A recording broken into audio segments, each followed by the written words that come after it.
Pakistan press club London کے senior working صحافیوں کے وفد نے لندن میں پاکستان کے ممتاز عالم دین مولانا طارق جمیل اور ان کے صاحبزادے مولانا یوسف جمیل سے ان کے بھائی عاصم جمیل کے انتقال پر تعزیت کی۔ گزشتہ سال مولانا طارق جمیل کے بیٹے کی وفات 29 اکتوبر کو ہوئی تھی۔ وفد میں پاکستان پریس کلب لندن کے senior vice president Chaudhry Tabrez اورا، vice president Saleem Sabri, joint secretary Saghir Bhatti کے علاوہ اسلام چینل کے senior anchor person Mian Farooq شمسی، این اردو کے سی ای او ذوالقرنین بشیر بھی شامل تھے۔ لندن میں ہونے والی اس ملاقات میں برطانیہ کے ممتاز بزنس مین سید احمد شاہ بھی موجود تھے۔ مزید تفصیلات لندن سے صغیر بھٹی کی اس رپورٹ میں۔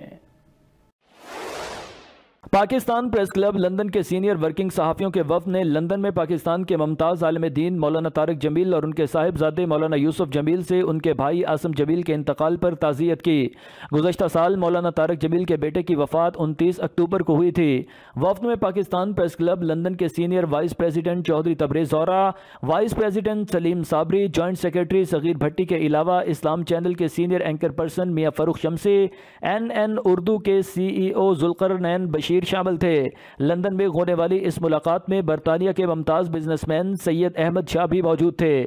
اس موقع پر مولانا یوسف جمیل کا کہنا تھا کہ گزشتہ سال بھائی کی وفات کے بعد مولانا طارق جمیل بیٹے کے دکھ میں انتہائی رنجیدہ رہتے ہیں۔ قدرت کا نظام ہے، ہر زندہ چیز نے آخر ایک دن موت کا ذائقہ چکھنا ہے۔ کوشش اس امر کی ہونی چاہیے کہ دنیا کے ساتھ ساتھ آخرت کی تیاری کے لیے بھی کام کیا جائے۔ یاد رہے کہ مولانا طارق جمیل اور ان کے بیٹے یوسف جمیل پاکستان سے برطانیہ لندن میں ہونے والے گلوبل پیس یونٹی فیسٹیول میں شرکت کے لیے آئے ہیں۔